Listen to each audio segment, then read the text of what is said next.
से एक्सप्लेन किया कि हाँ मैम, हमें जो है हमारी जो एजुकेशन है उसको हमें जो भी हम पढ़ा रहे हैं उसको हमें वास्तविक जीवन से जोड़ के हमें उसको पढ़ाना चाहिए। वो बोल रहे नहीं नहीं, मैं स्किल डेवलपमेंट की बात कर रही हूँ।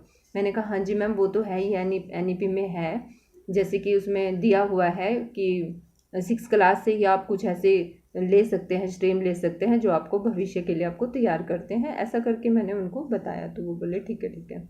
तो फिर उन्होंने, नहीं उससे पहले उन्होंने पूछा था सर ने शायद मुझसे कि आपने NEP पढ़ा है। मैंने कहा सर एग्ज़ाम प्रोस्पेक्टिव से मैंने पढ़ा है। तो बोले ठीक है। उसमें बताया गया, अच्छा उसमें बताइए कि आप संस्कृत के बढ़ावा देने के लिए आप क्या कर सकते हैं उसमें पॉलिसी में। तो मैंने कहा सर मैं शुरू हो गई कि संस्कृत को हम क्लास में कैसे, हम उसमें स्कूल में कैसे उसको इम्प्रूव कर सकते हैं। मैं बताने लगी, मैंने कहा सर सबसे पहले तो टीचर का बिहेवियर बहुत अच्छा होना चाहिए। जब तक बच्चे आपके साथ अटैच नहीं होंगे तो आपको वो सब्जेक्ट में आपके रुचि नहीं लेंगे। कह रहे नहीं आप समझे नहीं, मैं वो नहीं पूछ रहा हूँ, मैं ये पूछ रहा हूँ कि अगर आपको कहा जाए आप पॉलिसी में क्या एक चीज़ ऐड ऑन करना चाहेंगे। तो मैंने उनको बताया कि सर अगर पॉलिसी की बात है तो मेरे हिसाब से जो अभी ये जो इसमें कॉन्सेप्ट भी है NEP में, हमारी 0 से 6 साल तक के बच्चों का की मस्तिष्क का विकास हो जाता है। तो उसके लिए अब बाल वाटिका की जो योजना की गई है, मेरा मानना है कि अगर हम अर्ली एज में ही संस्कृत स्टार्ट कर दें तो बहुत अच्छा हो रहेगा। मुझे लगता है कि हमें 3rd से संस्कृत को स्टार्ट कर देना चाहिए। तो वो बोले बहुत अच्छा।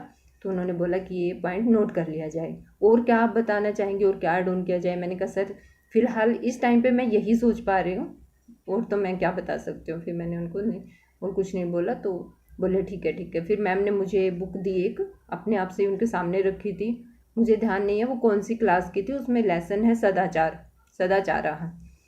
तो इसको बोला कि इसको रेखा आप पढ़ाइए जाके बोर्ड पे।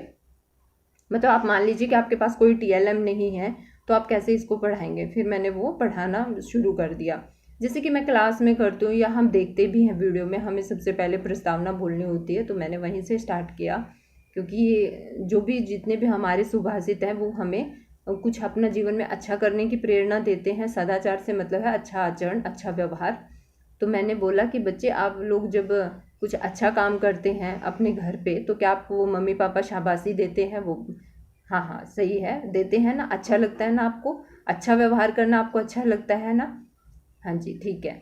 तो आज हम ऐसे ही इसी से रिलेटेड हम कुछ अपने जीवन में जो हमें करने चाहिए जो काम, उससे रिलेटेड हम आज, उससे संबंधित हम आज